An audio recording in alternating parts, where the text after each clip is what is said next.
Can they catch the attackers at this point, or is it too late? No, of course, they're going to be looking at internet records, cell phone records, surveillance video. We'll see how some of the new technology is going to play out in this, the new encryption software that they're struggling with.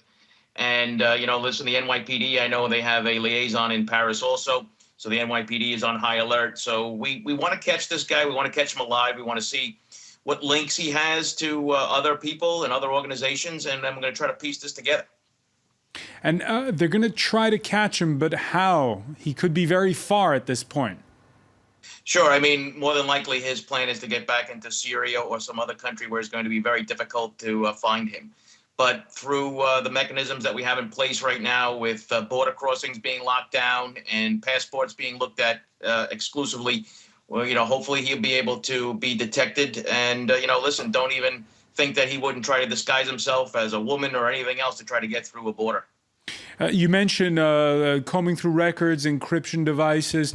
People have been wondering aloud if some social networking sites like Snapchat, where you only keep the messages for a short while, could be helping the jihadists. Sure, absolutely. But one thing that we have learned is that nothing's ever deleted off the internet. And Snapchat, everything is kept through Twitter, through Facebook, YouTube. They're all attached to an IP address somewhere along the line. They're going to be tracking that down. Through emergency exceptions, we don't have to worry about warrants at this time. But, democracies have a very difficult time fighting terrorism in these cases because you end up infringing on people's civil rights. So this is where we have to be very careful. Now, you mentioned the New York City Police Department having a branch in Paris. New York, since 9/11, has had its own counterterrorism task force. Do you feel as though the Europeans have learned the lessons from the various attacks we've seen? Because it wasn't just the January attacks here in Paris. We've had attacks going back to London and Madrid in 2004.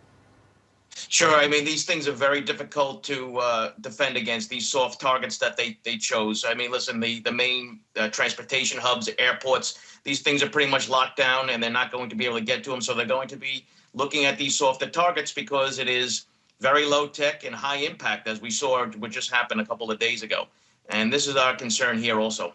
Some people grumbling here that somehow more should have been done to prevent what happened on Friday.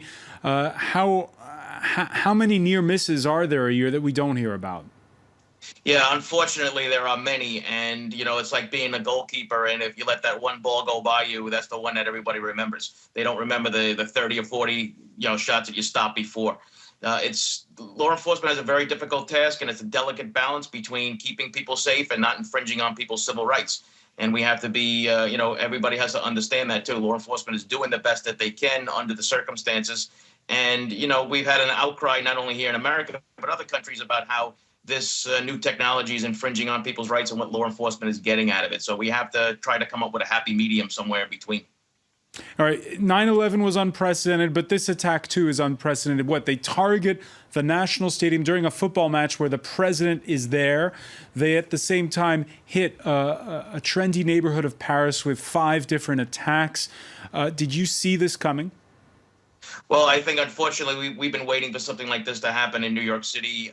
This is something that we've had near misses. We've had an incident in Times Square where somebody tried to set off a bomb in the middle of the theater district in a vehicle. So this is something that should be on every government's mind. These are the targets they're looking for. If you can put fear into the people, you might make some political change and some ways that we deal with terrorism in the future. So this is what they want. We have to be mindful of that. And, we have to go on, like your president said, go on with our daily lives, because if not, you let them win. Final question for you. Joe Giacalone, the president said initially his first statement was France is at war. But a war is against soldiers. Are these men soldiers or criminals?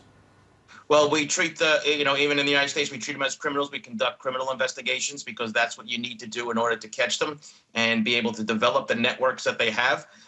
This is a definition that falls under terrorism, but we treat it as a criminal enterprise, and we try not to look at the enormity of this because then you can get overwhelmed with that. So if you keep it as the local mindset that this is a criminal act by a criminal gang, we've even seen now a link maybe to narco terrorism where drugs and guns were involved in actually bringing this attack about. So that's what they have to look at, not only in France and other countries in Europe, but also in the United States. Joe Giacalone, so many thanks for speaking with us today from New York City. Thanks, Francois.